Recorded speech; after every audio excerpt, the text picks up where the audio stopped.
Muy buenos días. Es para mí un gusto presentar al historiador Francisco Núñez Díaz, profesor titular en la Universidad de Lima, conocedor de los temas sobre elecciones. Ha escrito dos importantísimos artículos sobre su tema. Uno que analiza la Constitución de Cádiz, o sea, ve muy bien esta situación de los electores indígenas, y el segundo sobre el Parlamento, las voces en la modernidad del Perú ciudadano. Ahí tiene en ese libro un artículo también muy importante. Él es historiador de carrera, practica la historia, es muy requerido por los estudiantes. Estuvo con nosotros un tiempo en los albores de su enseñanza. Y entonces, bienvenido, Francisco, con todos tus pergaminos de buen profesor y de historiador serio, porque trabajó directamente con un gran investigador, Cristóbal Aljobín, que también estuvo en nuestra casa de estudios. Ellos dominan esos temas y nos van a dar una visión de las elecciones en el país. Bienvenido. Y esto se hace gracias a Modusi y al sistema de bibliotecas de la Universidad San Ignacio, también a todo el plantel que nos acompaña, la señorita Susana, la señorita Mónica, que hacen posible que nosotros podamos llegar a ustedes. Muy bien, sin mayor preámbulo, lo dejamos con Francisco. Adelante, Francisco. Buenos días con todos. Enrique, muchas gracias por la amable presentación y cariñosa también. Y además, con cierto gusto, acepto esta invitación porque efectivamente, como Enrique ha señalado, la USIL fue la que me dio la gran oportunidad para empezar mi carrera como docente universitario.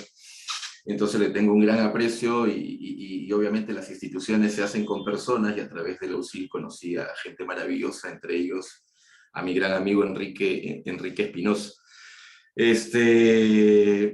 Bueno, lo que nos trae, ¿no? Hablar de elecciones implica hablar un poco acerca de historia política, y siempre con las salvedades del caso, ¿no? Porque siendo esta una oportunidad para dirigirme a jóvenes que seguramente ven no necesariamente con buenos ojos la política en sí misma, ¿no?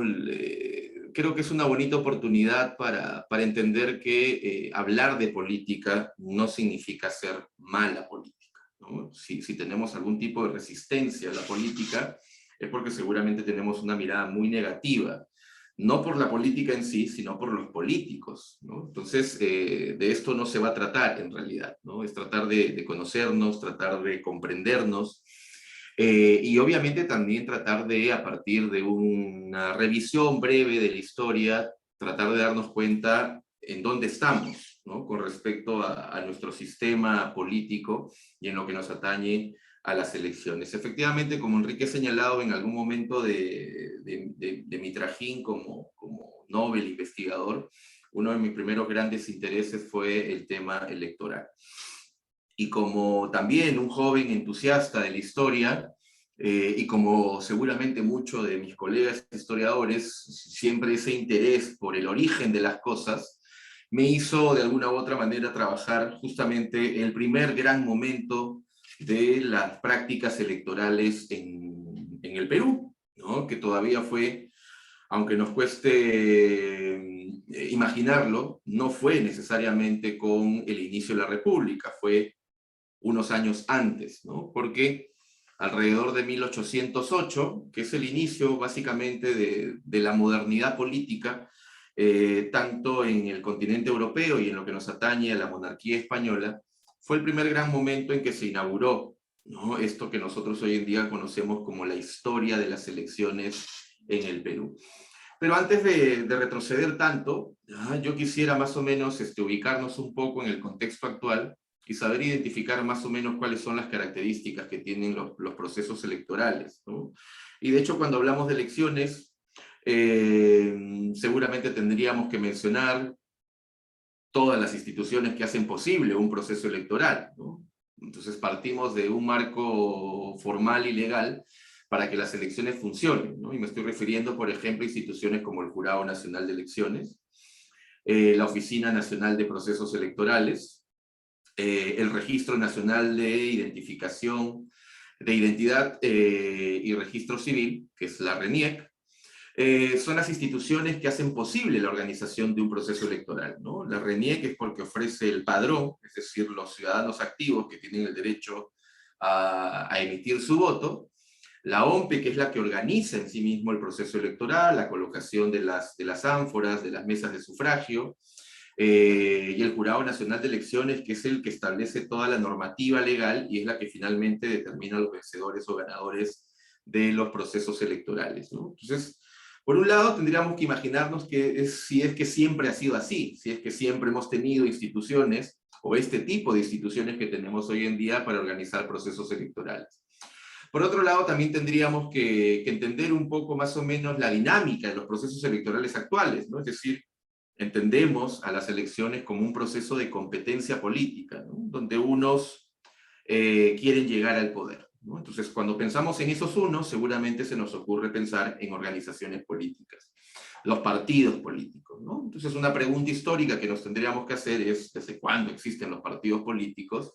Y desde cuándo más o menos empiezan a funcionar en esa lógica de competencia. Hablando de las características electorales, también tendríamos que observar seguramente que esa competencia nos obliga a imaginar que los partidos políticos van a tratar de ofrecernos cosas para que los ciudadanos obviamente traten de vincularse a través del voto con estas organizaciones. Entonces, estamos hablando de las campañas políticas. Entonces, otra pregunta que nos deberíamos hacer en términos de reflexión histórica sería ¿siempre han sido así las campañas políticas o siempre han existido campañas políticas? Siempre han sido con las características que hoy en día tenemos, ¿no? Entonces, eso por un lado. Por otro lado, también el rol que nos toca jugar a nosotros como ciudadanos, ¿no? Es decir, nosotros partimos de la premisa de que participar en elecciones es un derecho, es parte de nuestras libertades consagradas en los órganos constitucionales, ¿no? Cómo nosotros nos vinculamos a las elecciones, ¿no? Cómo ha sido ese proceso de ampliación del sufragio, porque también nosotros reconocemos que hoy en día vivimos en un contexto donde el sufragio universal es la característica propia de las sociedades democráticas, y seguramente también tendríamos que reflexionar acerca de si eso ha sido así siempre, todos los grupos, todos los sectores, las diferentes clasificaciones en las cuales la sociedad moderna nos establece en términos de grupos sociales, si es que todos hemos siempre tenido el derecho de participar en elecciones, ¿no? Entonces, viéndolo así, ya me permito de alguna u otra manera tratar de hacer un bosquejo histórico del panorama de las elecciones en nuestro país, ¿no? Entonces, por ejemplo, ¿no? Viéndolo desde el plano institucional, no siempre hemos tenido Jurado Nacional de Elecciones, ¿ya? O institución que se le parezca, sobre todo si retrocedemos mucho más en el tiempo. No hemos tenido siempre la Oficina Nacional de Procesos Electorales, que son instituciones, para decirles más o menos el marco temporal, el Jurado Nacional de Elecciones es de los años 30 del siglo XX. La OMPE tiene apenas unas cuantas décadas, ¿no? Hacia comienzos de los 90. El registro civil en el Perú recién aparece en los inicios del siglo XX. Entonces, ¿cómo hablar de elecciones antes del siglo XX? ¿No? ¿Qué existía? ¿Cómo se organizaban? ¿Cómo funcionaban? ¿Quiénes se encargaban de ofrecer el padrón electoral a las autoridades para verificar la existencia de ciudadanos con derecho al voto? ¿Cómo se organizaban las elecciones? ¿No? ¿Cuál era la forma o el formato, las instituciones que formaban parte de esta organización? Y esto tiene que ver mucho, chicos, con lo que venimos a hablar el día de hoy, ¿no? Reflexionar acerca de los procesos, cómo van cambiando, cómo van transformando y cómo nos van generando ciertas imágenes propias de un proceso que es vital e importante para el destino de una democracia, ¿no? Como son las elecciones. Entonces, por ejemplo, partiendo de las elecciones, como ya les mencioné, el primer gran contexto histórico de las elecciones en el Perú es el que se inicia hacia finales de la época virreinal. Estamos refiriéndonos al contexto de las Cortes de Cádiz. ¿Ya? En 1808, España tuvo que vivir una invasión extranjera, que fue la invasión francesa. Eso dio como resultado que el rey no pudiese gobernar, el rey Fernando VII de España, y que por lo tanto ciertos grupos ¿ya? Se organizaran para defender la monarquía de la invasión francesa, pero también para organizar un sistema de gobierno. Eso dio origen a la creación de un formato distinto, ¿no? España pasó de ser una monarquía absolutista, con el control absoluto del rey, y con un rey cautivo, no se podía seguir continuando con ese modelo y se pasó a a una monarquía constitucional, es decir, que mientras el rey esté cautivo, la constitución iba a ser la que ordenase el funcionamiento de la sociedad. Y esto dio pie a iniciar por primera vez en la historia, no solamente española, sino también americana, de los procesos electorales.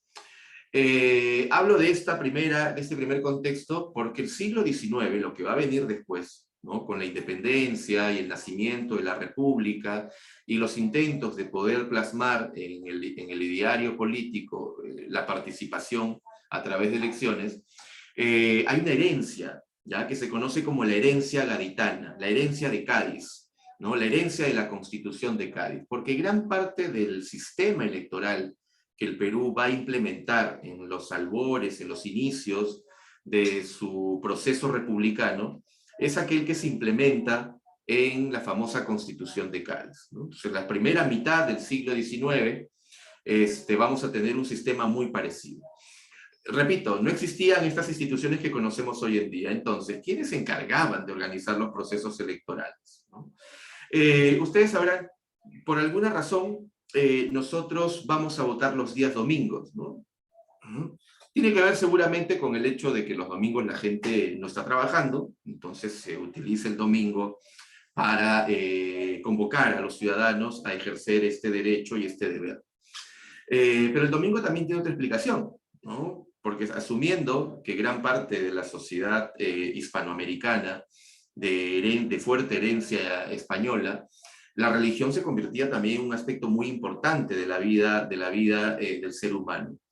Y los domingos son los días de asistencia a misa. Entonces, por esa razón también, la institución más convocante, ¿no? En estos contextos es la iglesia, ¿no? Entonces, a través del ejercicio de la misa, se utilizaba como contexto para tener a los ciudadanos reunidos y poder organizar las elecciones.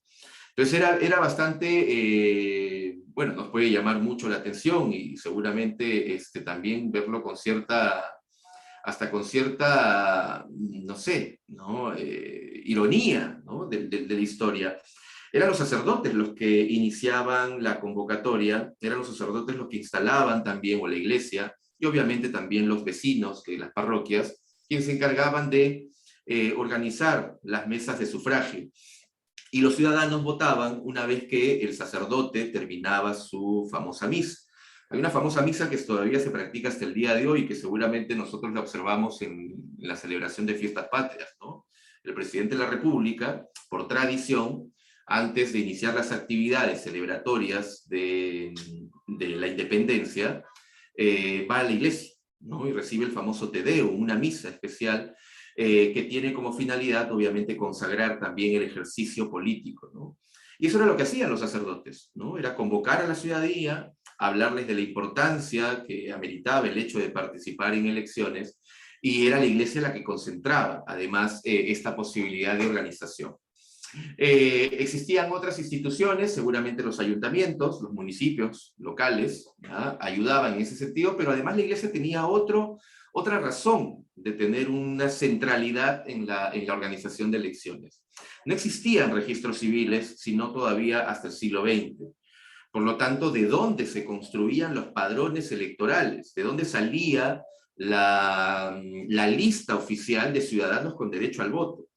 ¿No? Entonces las leyes, por ejemplo, a comienzos de la etapa republicana, aseguraban pues que los ciudadanos con derecho al voto son todos aquellos que son varones, vamos a hablar también de los grupos y de los sectores que participan en elecciones, mayores de edad. Esto habían algunas distinciones, en algunas constituciones se hablaba mayores de 21, mayores de 18, Esto va variando de acuerdo también al orden, a la constitución de cada momento. Pero lo cierto es que eran varones mayores de edad propietarios, ¿ya? Entonces esto hacía suponer que en realidad era un proceso electoral todavía limitado, pero no era tan así. Y ahorita vamos a explicar por qué. Entonces los que se encargaban de elaborar esas listas de ciudadanos con derecho, al no existir un registro civil, era justamente la propia iglesia, ¿no? Que era la encargada, por ejemplo, de ofrecer sus padrones de bautismo para identificar la existencia de los ciudadanos. Al no existir registro civil, lo que sí teníamos era una institución que manejaba una información que era vital e importante. De allí entenderemos por qué razón durante mucho tiempo la Iglesia fue una institución muy importante al servicio del Estado, ¿no? No solamente por la fe, sino también por lo que ofrecía en términos de administración pública. Entonces, la Iglesia fue vital en estos contextos, ¿no? Es la institución que se encargaba de organizar gran parte de estas actividades.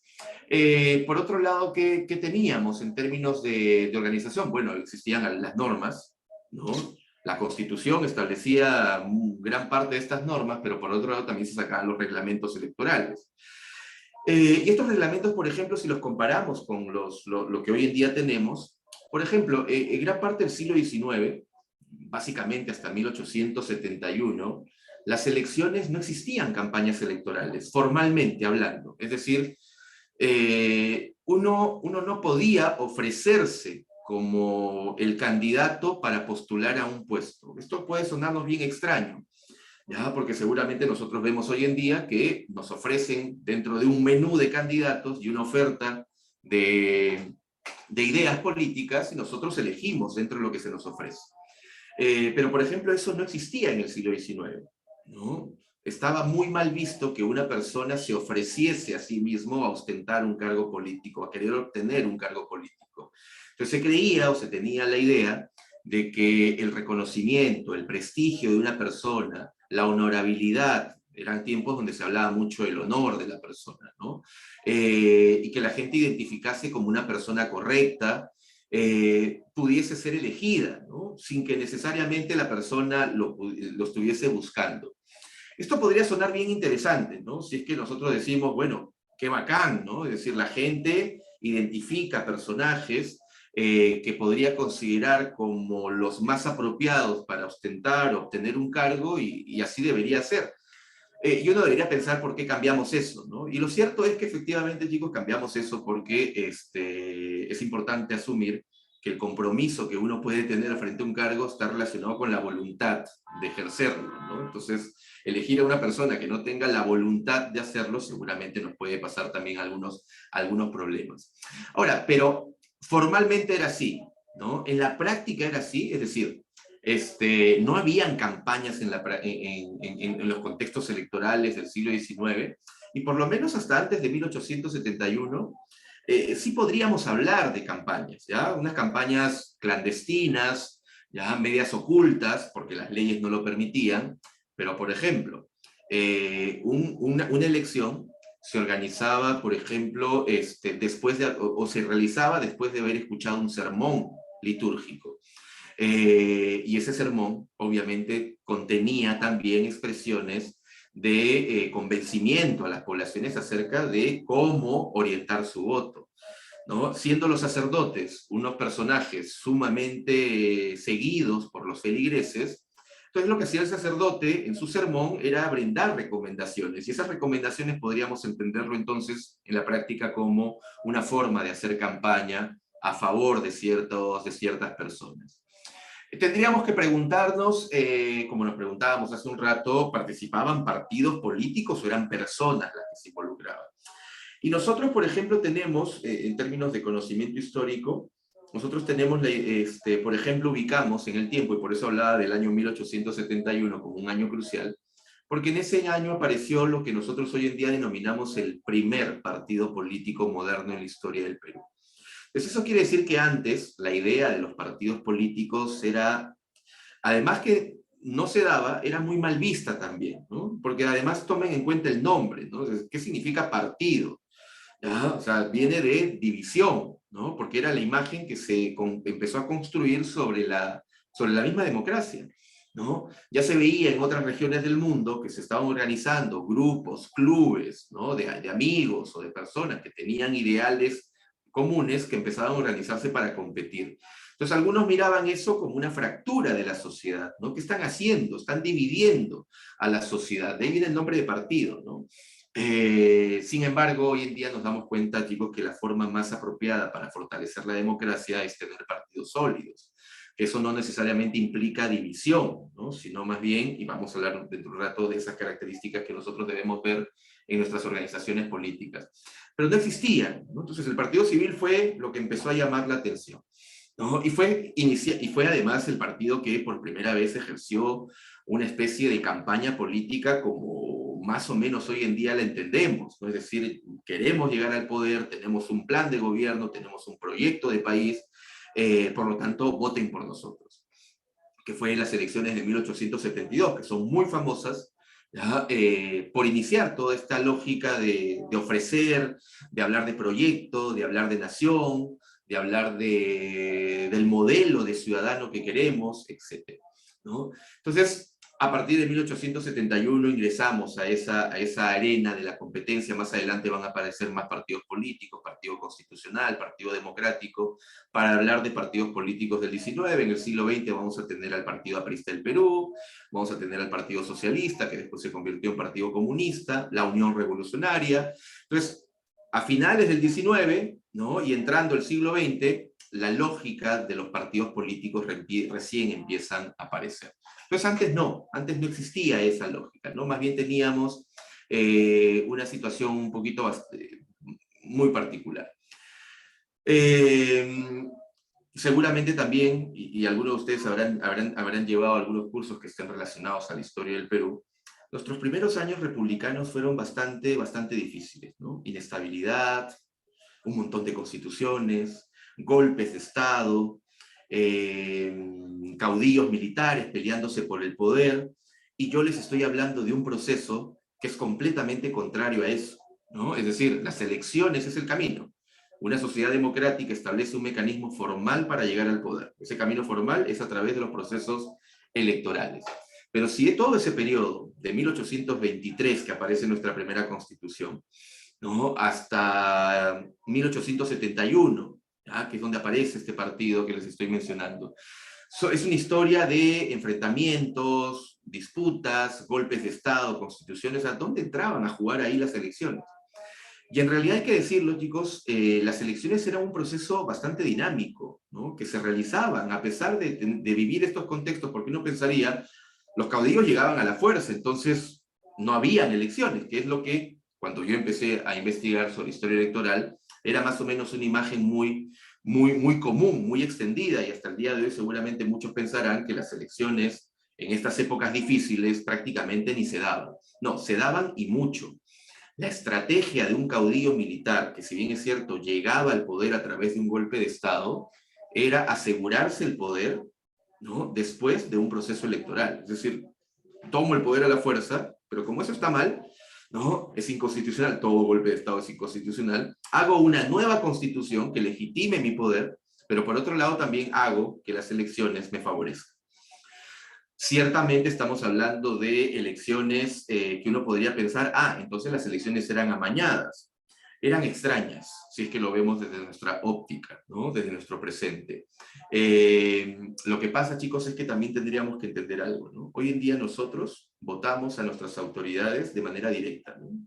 Vamos a emitir nuestro voto y elegimos presidente, elegimos parlamentarios, congresistas, ¿no? Yo voto por fulanito de tal y voto para el Congreso por fulanito de tal, ¿no? Entonces, nosotros directamente elegimos autoridades. Y eso es algo que también tendríamos que identificar. No siempre fue así, ¿no? No siempre fue así. Lo que practicamos hoy en día se llaman elecciones directas. Lo que existía en el siglo XIX, por ejemplo, son elecciones indirectas. ¿Y qué significa eso? Los ciudadanos con derecho al voto no elegían directamente a las autoridades, ¿no? La distribución o la forma de administrar la geografía política del país era bastante particular, ¿no? Los ciudadanos con derecho al voto que viven dentro de un distrito se reúnen un día domingo a votar por sus electores, es decir, por quienes van a votar por ellos, ¿no? Todos votamos, ¿ya? O muchos votan, pero las elecciones, al ser indirectos, lo que va haciendo es reducir paulatinamente, de acuerdo a la ubicación geográfica o administrativa, esa limitación. Entonces, no voto por el presidente, voto por un elector de mi distrito. Los electores de un distrito se reúnen para elegir a los electores de un departamento, como se llamaba en esa época, ¿no? Ahora tenemos regiones. Y por lo tanto, los electores departamentales se reunían todos para elegir a las autoridades. Entonces era un sistema bien complejo, era un sistema que nos habla del carácter indirecto de estas elecciones, ¿no? Entonces, esto obviamente lo que generaba era que en diferentes grados se vayan ejerciendo diferentes tipos de manipulaciones, etc. Las elecciones, chicos, y para que se den cuenta que eran sumamente populares, eran despreciadas por las élites, ¿no? Porque sí convocaba, o sea, sí había participación masiva, ¿no? En el siglo XIX estamos hablando. ¿Ya? Lo que sucedía era que funcionaba bajo esta lógica de sistema indirecto. Hay muchos comentarios, hay un famoso costumbrista del siglo XIX, Manuel Atanasio Fuentes, que describía las elecciones de una manera sumamente negativa, ¿no? Era la práctica del populacho, era el desorden, era el caos. A los indígenas tú le puedes ofrecer chicha y butifarra y te van a hacer caso por quien tú quieras que vote. Y eso de alguna u otra manera graficaba la idea de la participación electoral. Entonces, como las élites tenían una mirada muy, pero muy negativa de las elecciones, quizás eso haya sido la razón por la cual se haya pensado históricamente que las elecciones de estos contextos eran básicamente inexistentes. Lo cierto es que sí había elecciones y con cierta participación. Lo de la chicha y la butifarra, es decir, regalar algo para que te entreguen el voto, que es hoy en día algo que seguramente nosotros despreciamos, si es que lo observamos, nadie te tiene por qué dar una dádiva, un regalo, ¿no? Tú votas a conciencia. En la práctica seguramente sí existió, ¿ya? Sí existió, basándonos obviamente en las características también económicas de la población, pero también en el sistema. Era un sistema pues que la población, primero que no lo entendía muy bien, y sabía muy bien porque eso de elecciones indirectas es en parte también alejar un poco al ciudadano de sus futuras autoridades, ¿no? Es decir, quien salió elegido es alguien que yo nunca quise en realidad, ¿no? Sino que fueron otros los que votaron por mí. Pero lo cierto es que se generaba cierta dinámica. Esta dinámica va a cambiar, repito, con la aparición de un partido político, pero también ya con el cambio de normativa. 1896 es un año crucial en la historia electoral de nuestro país. Aparece el voto directo, se habla de la creación de un registro nacional de identificación civil, se establece también la eliminación, o mejor dicho, solamente van a poseer el derecho de poder participar en elecciones todos los ciudadanos mayores de edad que tengan una sola condición: saber leer y escribir. 1896, por primera vez en un código formal y legal, se establece la discriminación de la población analfabeta. Francisco, ¿eso quiere decir que antes los analfabetos votaban? Sí, sí votaban. ¿Ya? Repito, bajo un sistema de elecciones indirectas, pero sí participaban. ¿Ya? Y por primera vez en la historia republicana vamos a tener una ley que restringe la participación básicamente a una población alfabeta. Estamos en 1896 y habría que considerar que para esa época todavía solamente el 5% de la población en el Perú era alfabeta, ¿no? Entonces era una ley que fue pensada justamente para reducir significativamente la participación electoral. Los argumentos que se dieron en su momento eran muchos, ¿no? O sea, lo que seguramente muchos podríamos todavía, o algunos todavía pueden sostener, ¿no? Hasta qué punto el analfabeto tiene las condiciones para poder ejercer un derecho como este, pero en la práctica ahí tendríamos que reflexionar mucho, porque recuerden que nuestro sistema político, que es representativo, es decir, canaliza demandas, nuestras autoridades son nuestros representantes, un analfabeto campesino, chicos, tiene mucho que decirnos, ¿no? En términos de necesidades, en términos de carencias, en términos de lo que se necesita también llevar como políticas de Estado. Pero lo cierto es que empezábamos el siglo XX con más que una ampliación, con una reducción de nuestro padrón electoral. Y el siglo XX es otra historia. Desaparecen las elecciones indirectas, y algo que no les había comentado también, ¿ya? Y que se me había pasado, se establece el voto secreto en 1896. Es algo que nosotros hoy en día lo damos por descontado hoy en día, ¿no? Nadie tiene por qué saber y a nadie le tiene por qué importar cuáles son mis preferencias políticas, ¿no? Yo voy al ánfora, emito mi voto a conciencia, pero no lo estoy publicando, no lo estoy diciendo a todo el mundo, a no ser que tenga una vinculación política para hacer campaña a favor de alguien o de algún partido. Pero lo cierto es que antes el voto no era secreto. ¿Ya? Y uno también podría decir, ¿por qué no era secreto? ¿No? Es decir, ¿por qué tendrías tú que mostrar? Y tenía que ver mucho con el tema de la condición de analfabetismo, ¿no? Es decir, como no puedo, no sé leer, no sé escribir, lo que tengo que decir frente a una mesa electoral es dar mi voto a voz en cuello. Esto se podría prestar a múltiples manipulaciones, obviamente. ¿Ya? Obviamente. Y además también generar una limitación en términos de libertad, ¿no? Es decir, ¿a quienes tengo al frente en una mesa electoral, en una mesa de sufragio? Seguramente a quienes van a observar mi comportamiento, mi pensamiento, ¿ya? Y eso de alguna u otra manera puede generar algún tipo también de conflictividad entre los grupos. Por eso que mucha gente, al tener esas condiciones y esas características, se metía a un voto que esté más relacionado con la aceptación o de un sacerdote o de un líder local, ¿no? Es decir, mi sacerdote me está viendo, el que me ha dicho la misa hace un momento y me ha recomendado, entonces es mi pastor, lo sigo, ¿no? Sin embargo, eso cambia con el siglo XX, ¿no? En el siglo XX ya empiezan a aparecer organismos electorales, en el siglo XX empiezan a aparecer también más partidos políticos, en el siglo XX empiezan ya a aparecer mayores proyectos de país, ya hablamos también de ideologías, entonces eso ya empieza a convertirse en un sistema como más o menos lo entendemos hoy en día, ¿no? Entonces, esas comparaciones me parece que son bien interesantes para poder entender más o menos cómo ha sido el proceso evolutivo. Y yo no quisiera terminar esta presentación para dar paso también a una conversación, si es que no hablo obviamente de la forma en cómo paulatinamente vamos a ir incluyendo cada vez más grupos, ¿no? Yo les he comentado que en el siglo XIX, chicos, aunque nos cueste creerlo, había una dinámica de participación mucho más amplia. La razón fundamental por la cual en el siglo XIX gran parte de la población indígena sí fue considerada ciudadana con derecho al voto, a pesar de que tuviesen la condición de analfabetismo, cosa que las leyes no necesariamente lo restringían, era por una sencilla razón.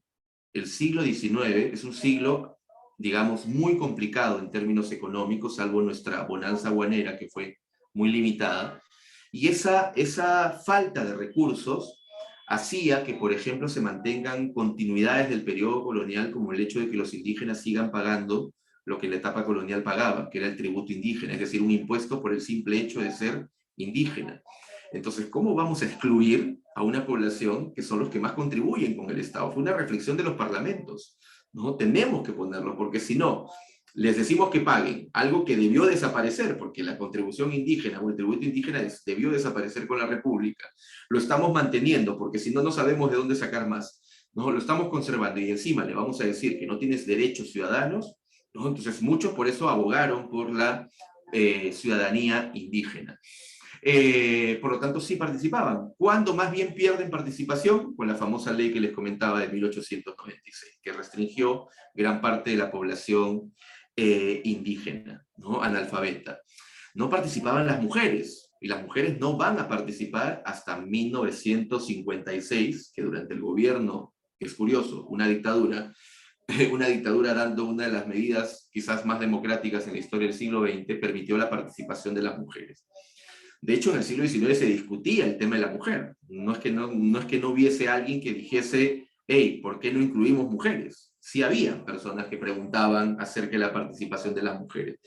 Y habían razones de ese momento, obviamente todavía una sociedad profundamente machista, mucho más de la que seguramente es ahora, que seguramente señalaban el hecho de que la mujer, al no tener, o se creía que no tenía voluntad individual, por su permanente dependencia, ya sea el padre o ya sea el esposo, no podía participar de elecciones porque es una mujer sin voluntad propia, y el voto o el ejercicio del voto es la manifestación de nuestra voluntad consciente y libre. ¿no? Entonces la razón estaba establecida en ese sentido, ¿no? Más adelante van a ser las propias mujeres las que seguramente van a demandar el hecho de tener y poseer un derecho tan importante como es el derecho al voto, ¿no? Entonces, siglo XX, las mujeres van ingresando en la medida que también el Estado peruano va ofreciendo mayores derechos sociales como la educación.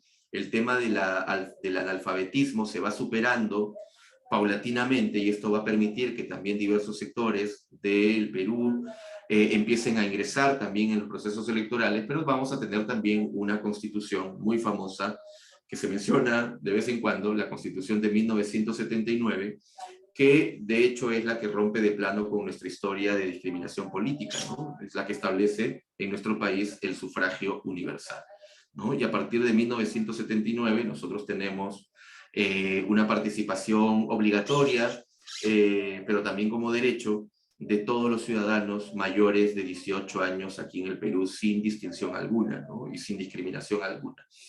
Entonces, como vemos, ¿no? Es una historia de avances y retrocesos, es una historia de situaciones muy, pero muy complejas de entender si es que lo vemos desde nuestra perspectiva, pero es lo que nos ha permitido a nosotros llegar a donde estamos, ¿no? ¿Y dónde estamos?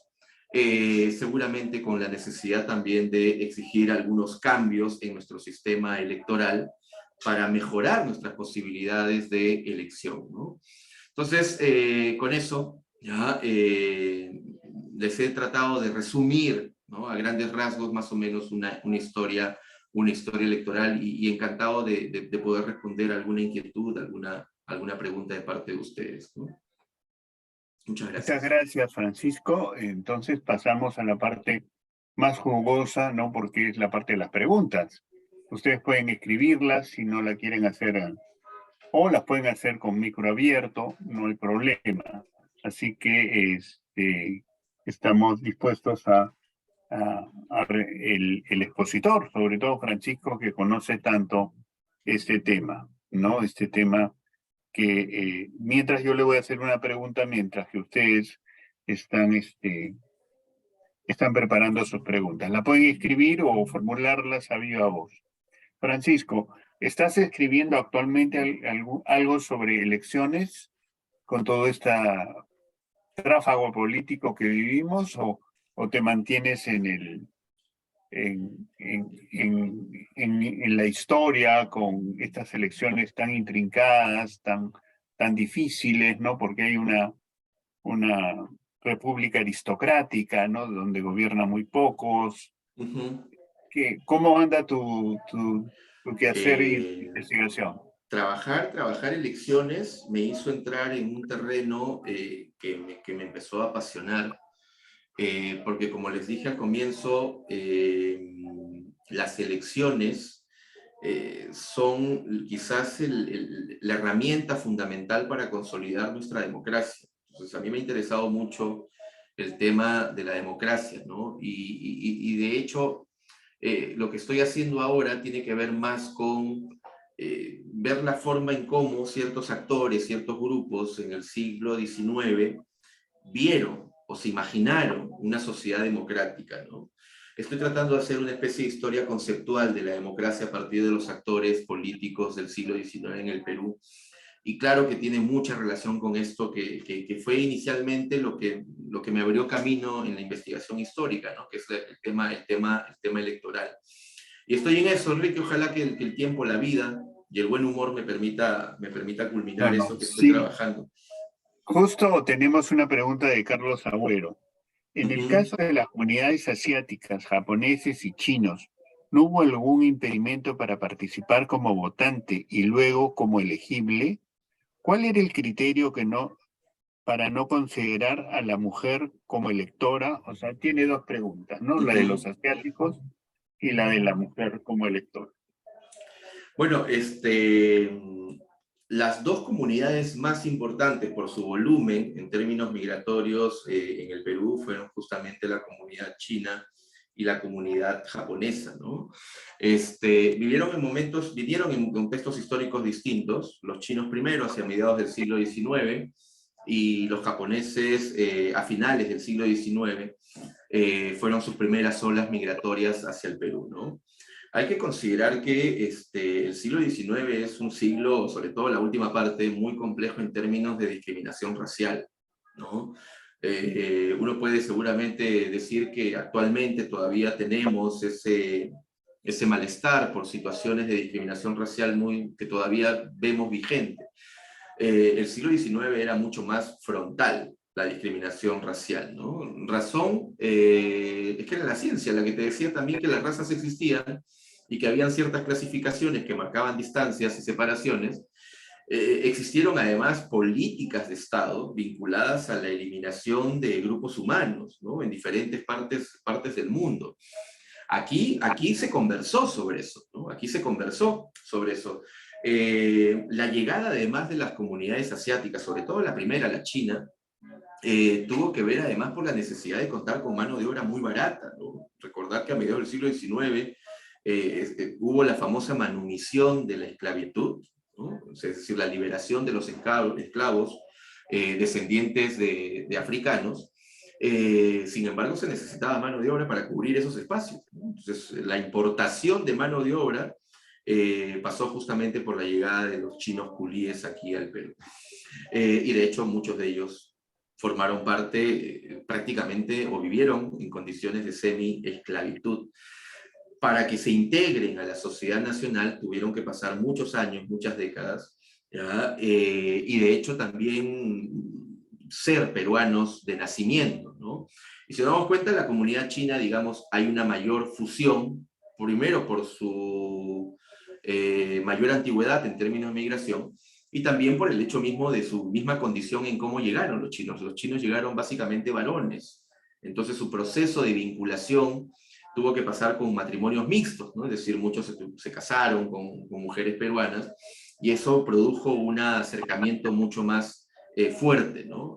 Con los japoneses pasó situaciones también complicadas, la pasaron muy mal, sobre todo a comienzos del siglo XX, sobre todo en el contexto de la Segunda Guerra Mundial, ¿no? Donde hubo todo un señalamiento al origen japonés por lo que representó en el contexto de la Segunda Guerra Mundial, y también por la forma en cómo formaron sus propias comunidades, ¿no? Es decir, un poquito más resistentes al involucramiento con la sociedad local y nacional. Por eso que si observamos estas dos tradiciones culturales con respecto a la peruanidad, seguramente nos acercamos más a China, porque ha tenido una historia más antigua y obviamente una vinculación mucho más fuerte, ¿no? Sin que esto no quiere decir que hoy en día se está produciendo un fenómeno también muy interesante con la comunidad Nikkei aquí en el Perú. Entonces, su participación en elecciones obviamente va a tardar muchísimo, ¿no?